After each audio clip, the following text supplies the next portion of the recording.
Alright guys, so welcome back to the YouTube. It's probably been 5 months since I've done anything. You're gonna see a video of a Jeep pretty soon. But that's neither here nor there. You've probably been wondering where I've been. I've been looking. So this machine right here, no lettering on it. I'm still filming with my phone, ain't got a GoPro, so I'm sorry. It's a Toro TX1000, low Kubota diesel in it. Nice little machine, handy. But she has sprung an oil leak off of that big hose right there. The one that you can halfway see the metal crimp on it with the dot on it. It's rubbing. I'm gonna try to get down in there. It's rubbing on another hose right there, which is gonna need to be replaced because it's gonna blow soon. We were out working it and blew a hose. I don't know how that hose goes. I'm hoping it. I think it ought to just go up to the valve body, and then from the valve body go on up to the tilt up there for the forks. Unfortunately, bucket it's a drive hose. There you go. But we got to pull that off, and let's get started on it.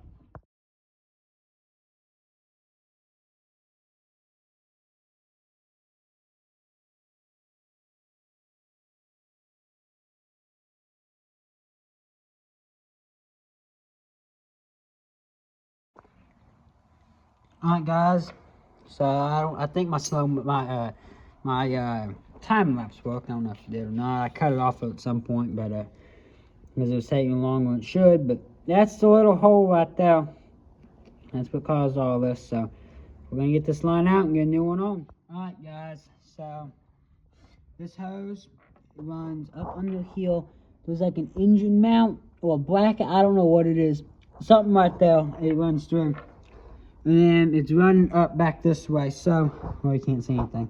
Alright, so what we're gonna do, and I'm gonna pull this inspection cover. There it is. There it is. I'm gonna pop that inspection cover off, and then we're gonna see, well, that doodaddy right there is running. It's probably running up to one of these control valves, right? To make the most sense to me. So if we run it up, so if we can figure out where it's going to, then we can replace it. Okay guys, so this escalated a lot. I mean a whole lot. So that goes, I think that's a drive hose. So we're over here wiggling it right there. And it's wiggling right here. I probably can't even make sure you can see it, but it's way down, it's way down in there on the bottom. It's the very bottom one on that side. What we're gonna do, this radiator is a 1.5 to pull, okay? You have counterweights here, counterweights there. That's aftermarket, we did that, but that's neither here nor there. But we gotta take them off, they're like 120 pounds a piece, and you gotta take all that off, fuel crossover line, all kinds of stuff, and drain the coolant. What we're gonna do, I got little arms, and we're gonna take a little ratchet, and we're gonna pull these hoses back, not enough to hurt them, but just enough to where I can get my little arm down. I have to take all my jackets off, that's all right. We're gonna have to take and pull them back, and I'm gonna be able to get down. I'm gonna try to be able to get down in there and get them, and that way we don't have to pull that radiator, because that radiator is really hard to pull. So I'm gonna get back to you and tell you how that goes. Oh, what a bummer. I stopped in the middle of the video. Please remember to like, share, subscribe to the channel. It helps me out a lot, so I can keep doing this stuff and eventually grow and be able to do more. And I just wanted to say I did not get to film putting these hoses back on.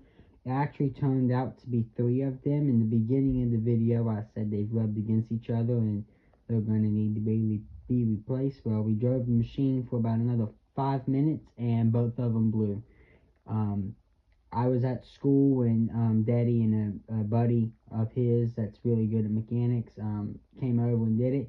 And if anyone is doing this, you can drop the belly pan. It's not real big. And you can drop that and get to them a lot better. I did not know that. Wish I did, but I did not. So let's get back to the video. Alright guys, way down in there, that top hose right there It looks like we have a whole lot more space than we do. That's the space that we got. Right down there, and it's angled. We gotta pull that hose off the very top one.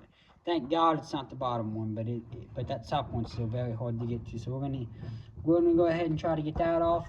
My floats right now, crow's foot.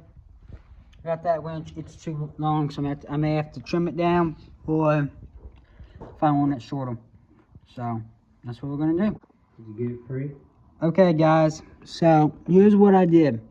Now you can see it down in there. Right there, the top hose, it's bubbling out oil now. I got it free. Here's what I did. I used a long winch, and I had this this end on it, so we can get a little bit better grip. Some people say they do, some people say they don't. I say they do. Whatever. Because I was at a really bad angle. I took that winch, I put it up against this hose right here. And then I pushed on it, and it was really tight. It finally did pop. Took me about 20 minutes to get it to pop and figure out how to get it off of there right. So that's how I did it. That's what I would do again. Just get you one of these, one of them long winches. And then just get down in here, put it up against that hose, pull these back. Right there for a little ratchet strap. And yeah, so we're gonna go ahead and try to slide this hot rod out of here. Okay guys, so we went and ate dinner. I kind of forgot to film. It's been a while since I've been filming everything, so I'm sorry. We got the hose out. What we did was, it goes on right there. There's a piece of channel that runs right there. It's actually a really bad design. Whatever. So we took that and we just pulled it around and then out. So that guy right there is where it's at, and then it goes down through this little channel. There's a bolt that it's a motor mount bolt. I'm pretty certain that's what it is. Or that's what I'm gonna call it if it ain't. Take that bolt out, it makes it a whole lot easier. I want that the hard way.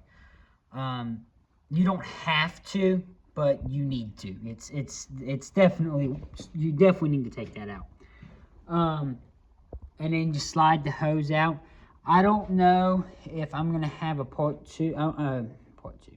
I don't know if I'm going to have the video of putting this back in because I got to go to school tomorrow, and we really need to have this machine. And we got some people that live just up the road from us, are diesel mechanics, and they do all of our stuff that when it requires computers and stuff, because I don't have that technology to do that.